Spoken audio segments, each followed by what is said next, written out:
बेताल पच्चीसी वो अद्भुत कथाओं की श्रृंखला है जिसे हमने बचपन से सुना है, लेकिन मैं जब भी इसे सुनता हूं मंत्र मुग्ध हो जाता हूं। इसमें 25 कहानियों का संग्रह है और जब आप 25वीं कहानी तक पहुंचेंगे तब आपको इसका वास्तविक मतलब समझ में आएगा।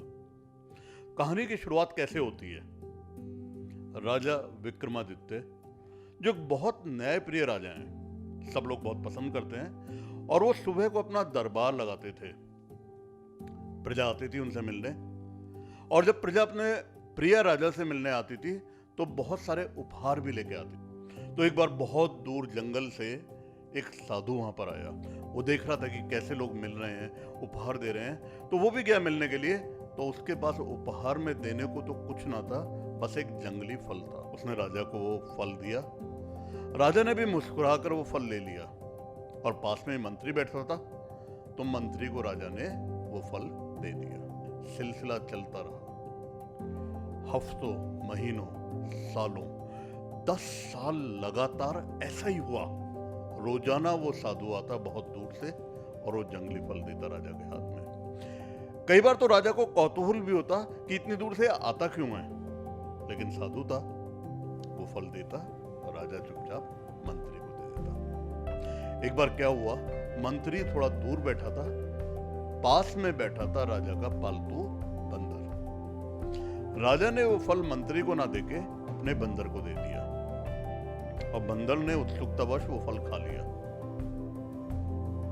खाते ही अजीब बात हुई, सारा महल जैसे चकमका उठा। उसके अंदर एक बहुत अद्भुत हीरा था। राजा ने तो वो हीरा कभी देखा नहीं था, और वो साधु तो जैसे आया था वैसे ही चल दिया। राजा ने फटाफट उस साधु के पीछे अपने लोगों को भेजा कि बुलाओ उसे वापस, और साथ ही मंत्री से पूछा, भाई 10 साल से वो फल तुम्हें दे रहा हूं, वो फल कहाँ है? अब मंत्री तो वैसे उस अजीब फल को देखते कुछ समझ नहीं पा रहा था कि करे क्या, लेकिन उसे पता था कि ये राजा लोग भी बड़े विचित्र लोग होते हैं, कभी भी कुछ भी पूछ सकते हैं। तो एक तलघर में उन फलों को उठा के फेंक देता था। मंत्री ने वो तलघर खुलवाया तो उसमें बहुत सड़ांध आ रही थी। वो जो फल जो इतने दिन से इकट्ठे थे वो बदबू मार रहे थे, लेकिन साथ ही साथ अनगिनत हीरे भरे हुए थे उसके अंदर। अब तो राजा ने साधु को अपने सामने बिठा लिया, और साधु भी राजा को देख के मुस्कुरा रहा था। राजा ने पूछा, आप कौन हो? साधु ने कहा, मैं इसी दिन की तो इंतजार कर रहा था। राजा बड़ा चौकन्ना बैठा था, क्योंकि उसने देख लिया था कि ये कोई साधारण साधु नहीं है। उसने कहा, महाराज बताइए आप क्यों आ रहे थे 10 साल से? कहता है, मैं एक विशेष प्रयोजन के लिए आ रहा था। मुझे एक बड़ा यज्ञ करना है, और उसे करने के लिए मुझे एक निडर और बुद्धिमान व्यक्ति की जरूरत है, और मैं वेट कर रहा था कि कब वो दिन आए जब हम आमने सामने बैठकर बात करें। तुम में ये दोनों गुण हैं, क्या तुम मेरा प्रयोजन करोगे सिद्ध? राजा तो बहुत उत्सुक हो गया था, उसे तो साधु की बातें बहुत बढ़िया लग रही थी। उसने कहा, जरूर। तो साधु ने कहा, अमावस की रात, आज ही अमावस है, आज ही रात को शमशान घाट आ जाना, अकेले आना, किसी को साथ मत लाना, वहां तुम्हें बताऊंगा सारी बात। थोड़ा तो राजा को अजीब लगा, लेकिन जब उसने देखा इस साधु का चमत्कार तो वो जानने के लिए उत्सुक था कि साधु कर क्या रहा है। अमावस की रात को अकेले शमशान घाट राजा पहुंच गया। शायद आप में से भी कुछ लोगों ने शमशान में जलती हुई चिताएं देखी होंगी। बड़ा अजीब सा माहौल होता है दिन में ही, तो रात, और वो भी अमावस की रात, क्या मंजर होगा। राजा भी थोड़ा कांप रहा था। कहीं लाशें जल रही थी, कहीं पर चमगादड़ और रात के प्राणी चीख पुकार मचा रहे थे, और वहीं दूर वो साधु बैठा हुआ अपने चारों तरफ अपनी लीलाएं फैलाकर, अजीब सी लीलाएं थी उसकी, हवन कुंड जला रहा था, और उस हवन कुंड में आहुति दे रहा था एक लाश की बोटियां काटकर। राजा घबरा गया, हिम्मतवर था तो पहुंच गया साधु के पास। साधु ने नजरें उठा के कहा, आ गया तो अब तुझे मैं बताता हूं कि तुझे करना क्या है। राजा ने कहा, बताओ। कहता, वो दूर जो पेड़ है बरगद का, वहां पर लाशें लटकी हैं, उनमें से एक लाश को लेकर तू मेरे पास आ, वो प्रयोजन सिद्ध होगा। लेकिन ध्यान रखियो, किसी तरह के उलझाव में मत उलझियो, ना किसी तरह की बातों पर ध्यान दियो, वरना मैं भी तेरी मदद नहीं कर पाऊंगा। राजा चल तो दिया, लेकिन चलते चलते भी सोच रहा था कि मैं जा क्यों रहा हूं। पर कोई बात नहीं, जब इतना सब हो गया तो चले जाते हैं। वहां पर एक लाश ही तो उठाकर लानी है। वहां पहुंचा बरगद के पेड़ के पास, और बरगद के पेड़ के पास तो पहुंचकर उसकी जैसे रूई कांप गई। वहां पर एक दो नहीं, पूरी 25 लाशें लटक रही थी। बड़ा भयावना माहौल था।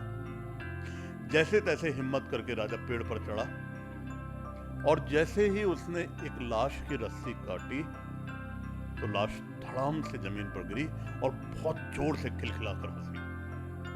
राजा तो एकदम घबरा गया, फटाफट उतरा पेड़ से और कहता है, तुम क्यों हंसी? लाश और जोर से हंसी और उसने कहा, तू बोला और मैं चली। और लाश जाकर दोबारा पेड़ पर लटक गई। अब तो राजा ने सोचा कि करूं क्या। जैसे उसे काटो तो खून नहीं, लेकिन वो चल दिया दोबारा पेड़ के ऊपर, दोबारा से लाश को उतारने के लिए। दोबारा उसने लाश उतारी, दोबारा लाश गिरी और दोबारा खिलखिलाकर हंसी। लेकिन अब की बार राजा चौकन्ना था। अब की बार वो कुछ नहीं बोला, नीचे उतरा और लाश को उठाकर अपने कंधे पर लाद लिया और चल दिया आगे। थोड़ी दूर वो चला था कि लाश ने अचानक उससे बातें करना शुरू कर दी। कहती, राजा तू मुझे उसके पास तो ले जा रहा है, लेकिन रास्ता बड़ा लंबा है। तेरा सफर आसान करने के लिए मैं तुझे एक कहानी सुनाती हूँ। राजा कहां कहानी में इंटरेस्टेड था, लेकिन करे क्या। जैसे ही वो कहता नहीं मत सुनाओ, वैसी लाश दोबारा से पेड़ पर चढ़ जाती। वो चुप ही रहा। राजा चलता रहा आगे तो लाश ने बोलना शुरू किया। तो ये कथा है एक आश्रम की। वहां पर एक गुरु थे, बहुत फेमस, बहुत सारे शिष्य थे उनके पास, लेकिन उन शिष्यों में 3 सबसे गुणी शिष्य थे। एक से बढ़कर एक, रंग रूप गुण हर चीज में सबसे आगे। और वो तीनों शिष्य गुरु की जो पुत्री थी, जो बहुत अप्रतिम सुंदरी थी, उससे प्रेम करते थे। तीनों ने अपने विवाह का प्रस्ताव गुरु के सामने रखा उनके पुत्री से। अब गुरु की तो समझ में आया नहीं कि करे क्या, क्योंकि तीनों में से कोई भी ऐसा नहीं था जिसे मना करा जा सके। तो गुरु ने क्या किया, पुत्री को बोला कि बेटा तुम चाहो जिसे उसे चुन लो। अब वो गुरु की पुत्री भी असमंजस में आ गई। तीनों एक से बढ़कर एक, किसे मना करे? शादी तो एक से ही करेगी, जिसे मना करेगी उसे ही बहुत दुख होगा और वो कुछ भी कर सकता है। इस असमंजस की दशा में उस पुत्री ने नदी में कूदकर अपनी जान दे दी। अब तो तीनों लोग और दुखी हो गए। लाश निकाली गई और उसका दाह संस्कार किया गया। उनमें से एक, जो चिता जहां पर जली और जहां पर राख थी, वहीं पर धूनी रमा के बैठ गया कि अब मेरा इस संसार से कोई लेना देना नहीं है। और दूसरा तो कमंडल उठा के चल दिया बहुत दूर, ढूंढें किसी ऐसे गुरु को जो ऐसा मंत्र दे सके जिससे मरे हुए व्यक्ति को जीवित करा जा सके। और तीसरे ने तो उसकी अस्थियों को लिया और उन अस्थियों को रोज नदी के पानी से धो के लाता और रखता उठा के, इस आशा में कभी ना कभी इन अस्थियों में जीवन दान हो जाएगा। समय बीतता गया। कई बरस बाद जो गया था साधु दूर दूर देखने के लिए, उसे एक गुरु मिले। उन्होंने कहा, हाँ मुझे पता है तू क्यों आया है और मेरे पास ऐसा मंत्र है। और उसने वो मंत्र दिया, लेकिन साथ साथ कहा इन मंत्रों के लिए उन अस्थियों की जरूरत होगी। अब तो घबरा गया, क्योंकि अस्थियां तब तो थी जब वो चला था, लेकिन अब पता नहीं बची होंगी या नहीं। वापिस गया भागा भागा और ये देखकर बहुत खुश हुआ कि अस्थियां थी। अपनी बात उन दोनों को बताई। उन दोनों को भी विश्वास तो नहीं था, लेकिन उन्होंने विधि पूर्वक मंत्रोपचार किया और वहां पर वो युवती जीवित हो गई। पहले से भी सुंदर, यज्ञ से निकली हुई, कमल के समान सुंदर। अब तो तीनों दोबारा से उससे शादी करने के लिए लालायित हो गए। तीनों में दोबारा विवाद होने लगा कि किससे शादी करें। सवाल है, जरा आप सोचो, किससे शादी करें? और यही सवाल उस बेताल ने पूछा राजा विक्रमादित्य से। बेताल ने कहा, राजा कहानी तो मैंने सुना दी, अब इस कहानी को सुनकर अगर तेरे मन में कोई विचार ना आए तो ठीक है, लेकिन अगर तेरे को लगता है कि इस कहानी का उत्तर तुझे पता है और जानते हुए भी तू नहीं बोलेगा तो यहीं पर मर जाएगा। अब विक्रमादित्य को तो कहानी में रस आ रहा था, और क्योंकि वो गुणी राजा था तो उसे पता था कि क्या न्याय होना चाहिए और चुप रह नहीं सकता था। तो उसने कहा, क्या कहा होगा सोचो जरा, चलो मैं ही बता देता हूं। उसने कहा कि जो मंत्र को लेकर आया उसने जीवन दान दिया उस कन्या को, तो उसने पिता का काम किया। अब पिता से शादी तो नहीं हो सकती।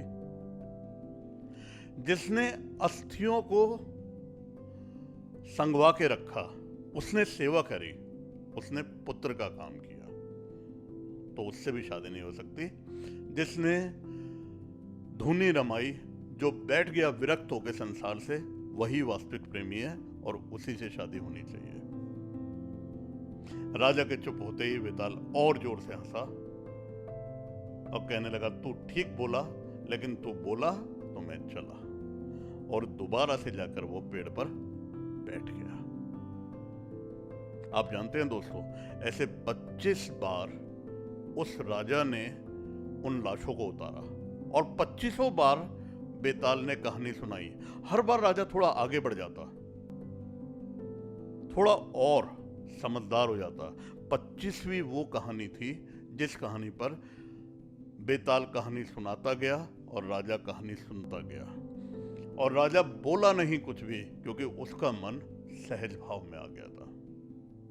वो 24 कहानियां और कौन सी हैं और वो 25वीं कहानी कौन सी है, आपको जरूर सुनाऊंगा इसी चैनल में। अभी आप इसे एंजॉय करिए, अपने कमेंट लिखिए कमेंट बॉक्स में। मुझे उम्मीद है आप इसे जरूर पसंद करेंगे। Thank you.